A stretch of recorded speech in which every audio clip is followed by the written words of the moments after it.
to realize that decreased prevalence of chronic disease has been accompanied by a concomitant increase of the comorbidity, and the management of this comorbidity and emergency diseases are the main challenge of medicines in the 20th centuries, and we first require changes in organization of health services and in the training of health workers. The increased prevalence of chronic illness has been accompanied by a concomitant also increase in comorbidity, and the success in prolonging life expectancy did not greatly increase the number of disease-free years.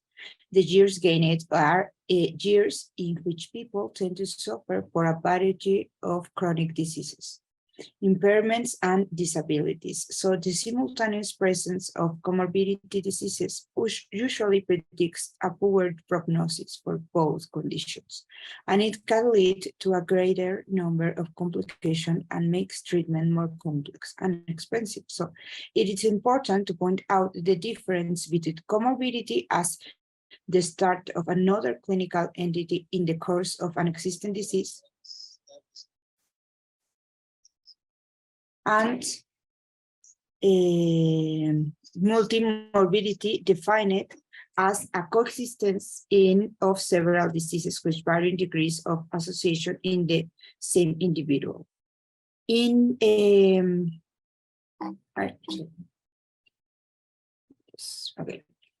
Also, in 2019, according to the Global Burden Disease, mental health disorders are among the top 10 factors that produce the highest number of disability-adjusted life years in the world in the last 30 years.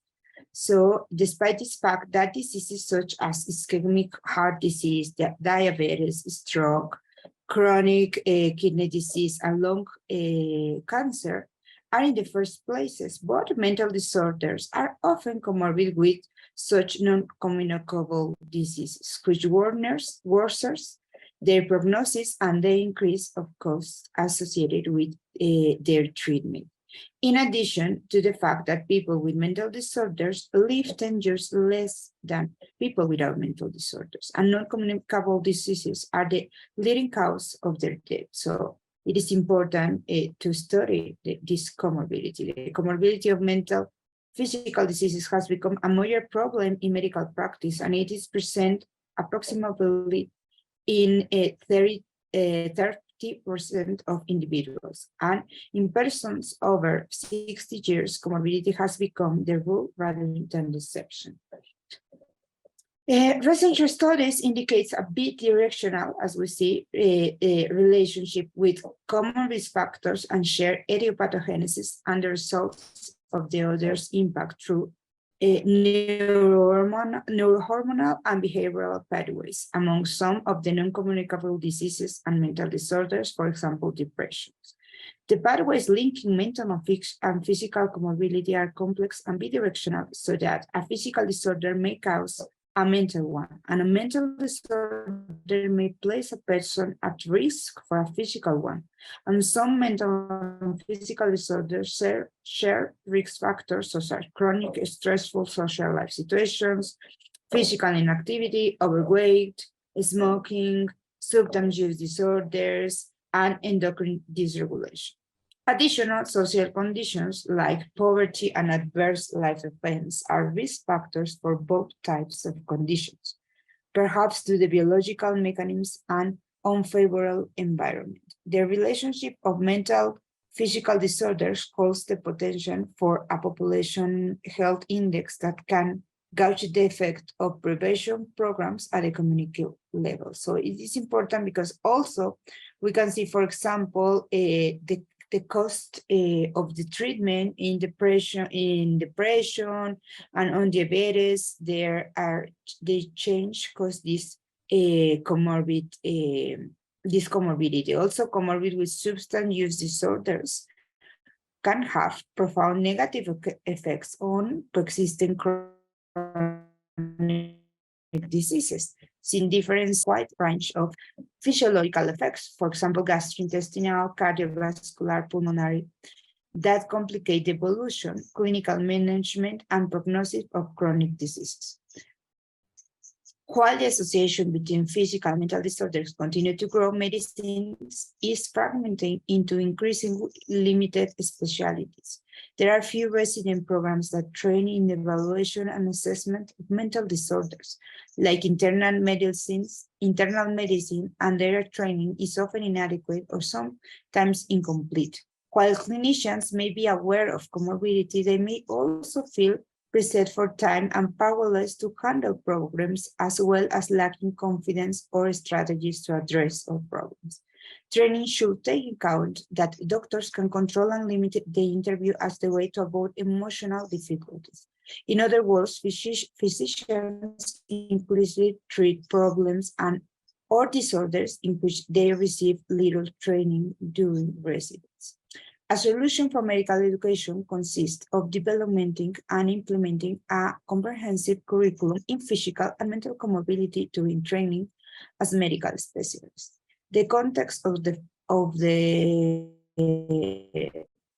current pandemic, followed by the extensive restrictive public health measures, can cause significant distress, resulting in emergence of mental disorders such as depression in previously unaffected populations. Therefore, the context demands a call for a significant change in medical education of residents in practical skills to manage common difficulties of patients, such as anxiety, depression, substance abuse, chronic pain.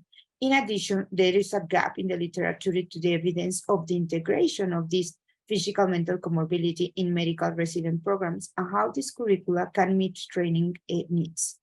The only way to ensure an appropriate attitude towards a comprehensive patient care in any medical specialty is to work in cooperative and interdisciplinary manner. The current fragmentation of medicines into increasingly fine specialty makes the management of comorbidity even more difficult. So a orientation of postgraduate training could improve this situation. Future specialists need to acquire sufficient knowledge to diagnose and treat or refer common psychiatric diseases.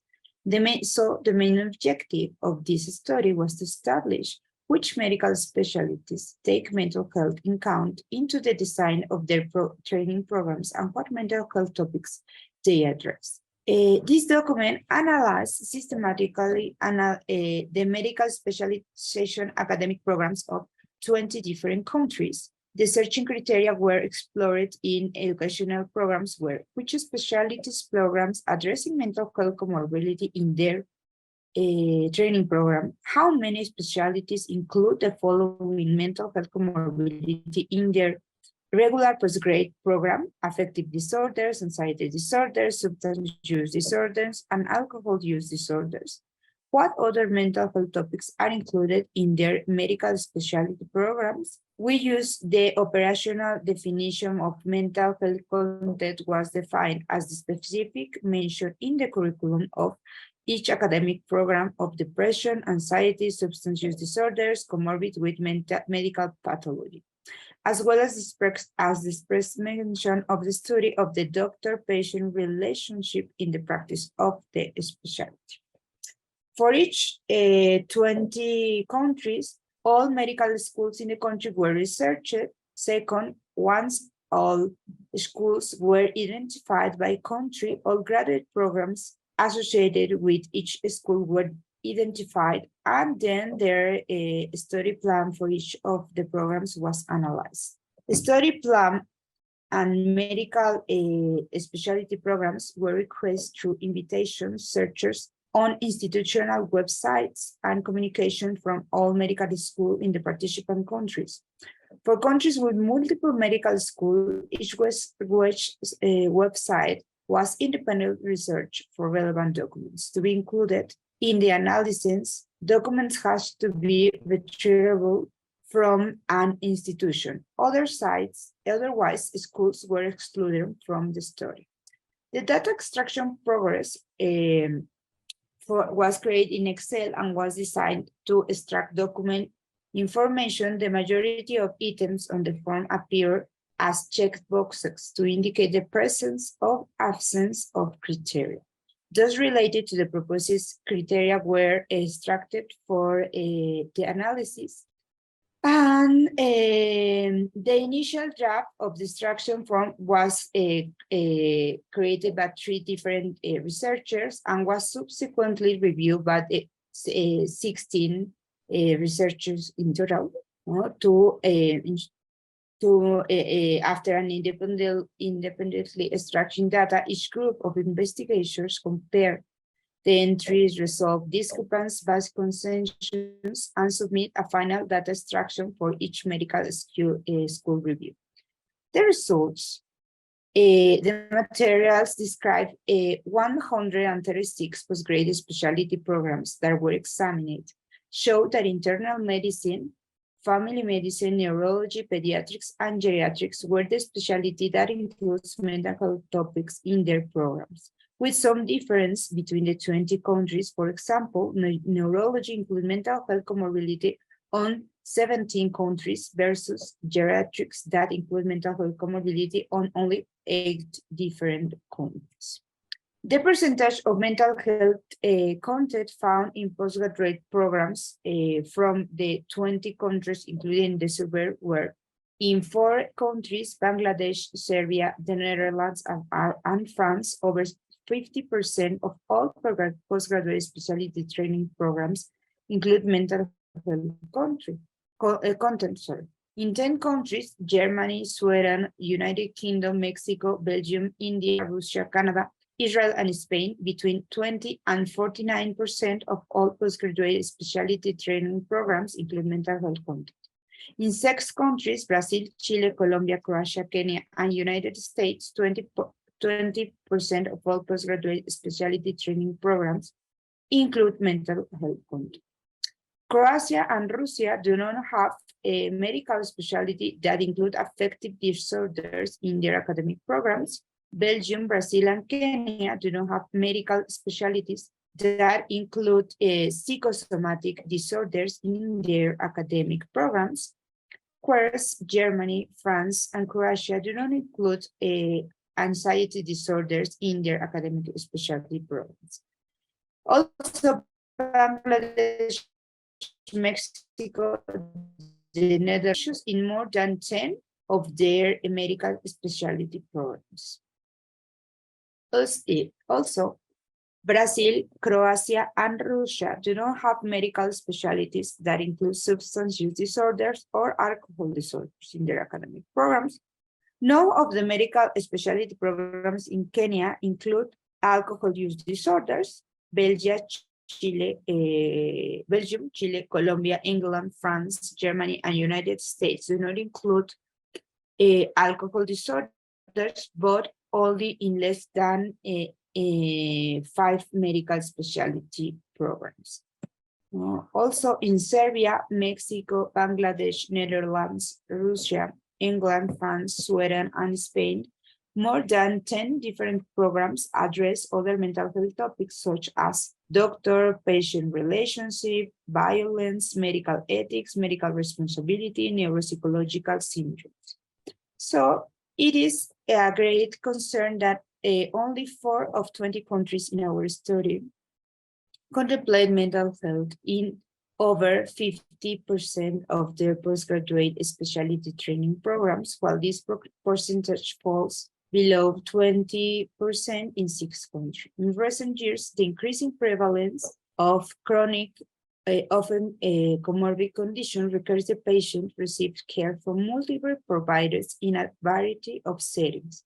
Intensified specialization has sought to generate greater interdependence among clinicians and promote cross-fragmented coordination. However, it has exacerbated fragmentation by increasing the number of narrowly trained specialists. Fragmentation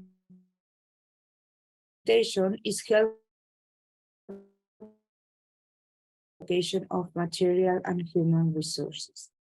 The comorbidity of a mental health and physical condition may impact the mode of presentation, clinical severity, response to treatment, and burden of illness of both conditions.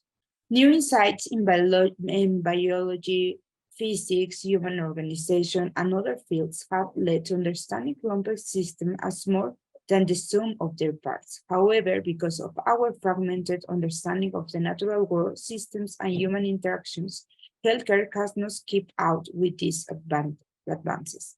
Specialized information has expanded without an accompanying expansion in our ability to integrate, prioritize, and personalize narrowly constructed information. Research evidence consists to demonstrate that people with chronic diseases are 2 or 3 times more likely to experience mental health problems than a general population.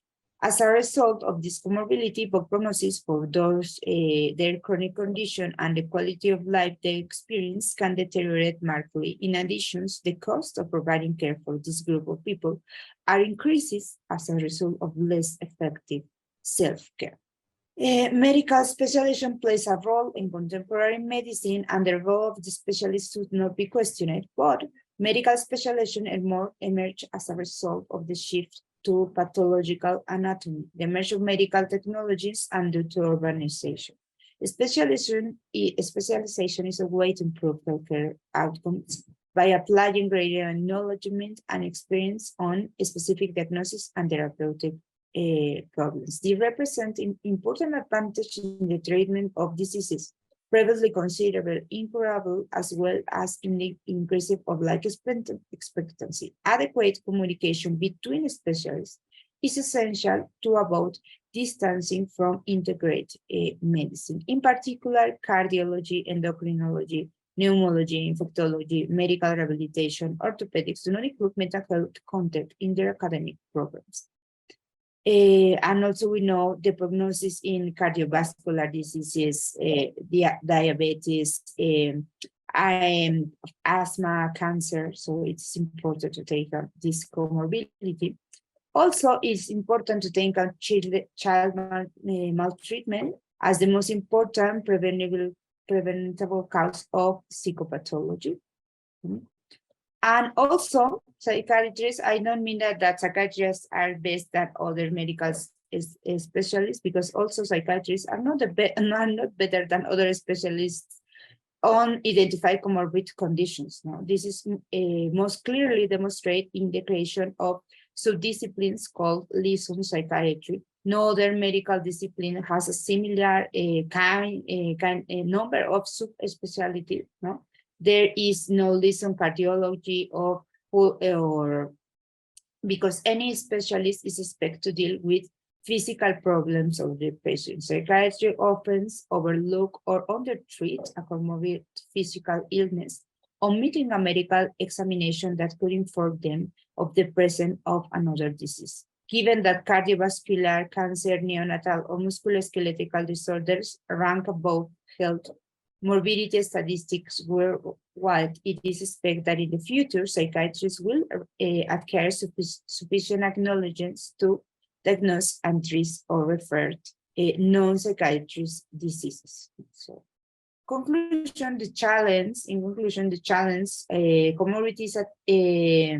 the challenge of response effectively to compound mental and physical health needs are part of a large program regarding the care of people with comorbidities of any kind.